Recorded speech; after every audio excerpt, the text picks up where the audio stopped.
You know that feeling when you wake up and immediately think about that one thing you've been avoiding? Maybe it's been days, maybe weeks. And the weird part is, you want to do it. You know it matters. You've planned it, scheduled it, promised yourself this time would be different. But when the moment comes, your body just doesn't move. And instead of feeling lazy, you feel trapped. Like you're watching yourself from the outside, stuck in this loop you can't explain. Here's what nobody tells you about that feeling. It's not a you problem, it's a protection problem. And once you understand what your brain is actually protecting you from, everything about procrastination starts making sense in a way it never has before. Think about it. When was the last time you procrastinated on something you genuinely didn't care about? Probably never, right? You don't procrastinate on scrolling social media or watching videos or doing things that feel easy and safe. You procrastinate on things that matter: your health, your goals, your future, the work that could actually change your life. And that's the cruel irony nobody explains. The more something matters to you, the heavier it feels emotionally.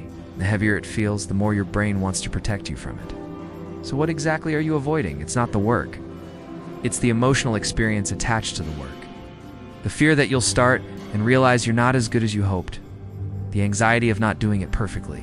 The pressure of expectations, whether they're yours or someone else's. The exhaustion that comes from caring deeply about something for so long without seeing results. Or sometimes, it's the fear of what success might mean. What if you actually do well, and then people expect that from you every time? What if proving you can do it means you'll have to keep doing it forever?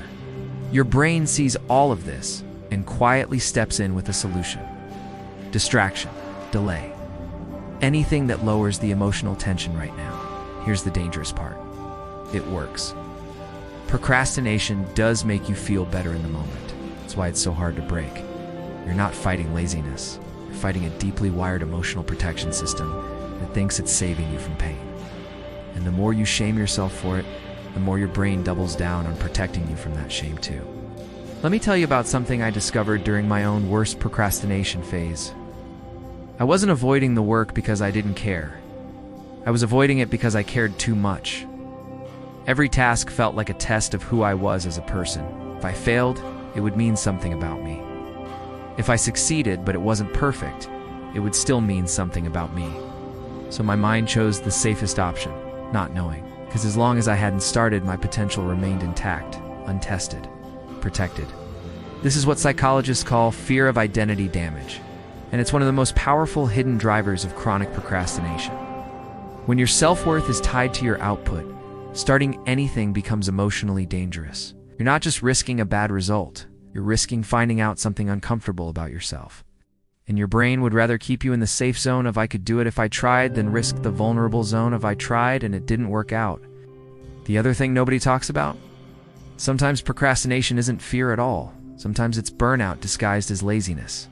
You're not avoiding the task because you're scared. You're avoiding it because you're exhausted in a way that sleep doesn't fix. You've been pushing, performing, carrying responsibility for so long that your nervous system is quietly hitting the emergency brake.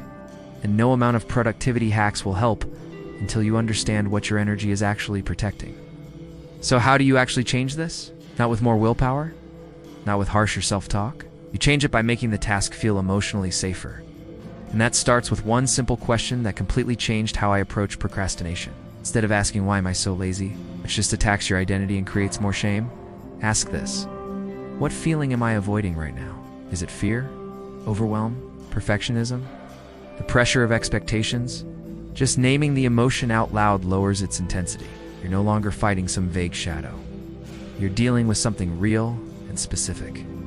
Next, stop breaking tasks into smaller steps and start shrinking the emotional risk instead. Everyone tells you to just start small, but they miss the deeper point. The question isn't what's the smallest version of this task. It's what's the safest way to begin, not finish the project, not even work for an hour.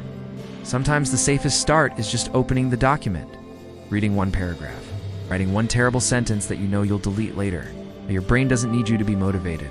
It needs reassurance that starting won't hurt. That's the difference. Here's the mindset shift that unlocked everything for me. Separate action from identity. Your work is not a reflection of your worth. Your output is not proof of who you are as a person. When you tie your self-esteem to results, procrastination becomes self-defense. So start treating your work like an experiment instead of a verdict. Tell yourself, this is just practice. This is allowed to be messy. This doesn't define me. Messy action will always beat perfect inaction. Always. And here's something most people miss entirely. You don't rebuild momentum with motivation. You rebuild it with self-trust. If you've broken promises to yourself over and over, your brain stops believing your plans. So you have to rebuild trust the same way you would with another person, with small promises and kept ones. Don't say, I'll change my life starting today. Say, I'll show up for 5 minutes, and then actually do it. That's how trust comes back. Quietly, consistently. One kept promise at a time. There's one more piece that changed everything for me, and almost nobody talks about it. Most people focus on how to start a task, but hardly anyone focuses on how to end it. And this matters more than you think. If you push yourself until you're exhausted or frustrated and then stop, your brain remembers that discomfort. Next time you think about starting, it associates the task with suffering, so it resists even harder. Instead, try this. End your work sessions while you still have a little energy left. Leave yourself a clear next step so you're not starting from zero tomorrow. Close the loop gently, maybe even on a small win. This teaches your brain that working doesn't have to equal pain. You can engage with meaningful work and still feel okay afterward. Over time, this completely changes your relationship with productivity. Because here's the truth that took me years to understand. Procrastination doesn't fade because you became more disciplined. It fades because you became emotionally safer with yourself. You stopped turning every task into a threat. You stopped tying your worth to outcomes. You stopped expecting a perfect performance from a human nervous system that's just trying to keep you safe. And when you do that, when you really internalize that, momentum starts to build naturally. Not from force, from safety. So let's bring this together. Procrastination isn't laziness. It's emotional avoidance. You delay things not because you don't care, but often because you care too deeply. The solution isn't more pressure, more guilt, more forcing yourself to push through. It's more understanding, more compassion, smaller, emotionally safer starts. Here's what I want you to try tonight. Don't try to fix everything. Don't make some big plan to transform your entire life starting tomorrow. Just notice what you've been avoiding. Ask yourself what feeling is underneath. And then take one small action that feels emotionally safe, not impressive. 5 minutes. Out. One sentence. One step. That's it. That's how real momentum rebuilds. Quietly, gently, consistently. And if you do that, you're not behind anymore. You're learning how to move forward without fighting yourself. And that's worth more than any productivity hack ever could be.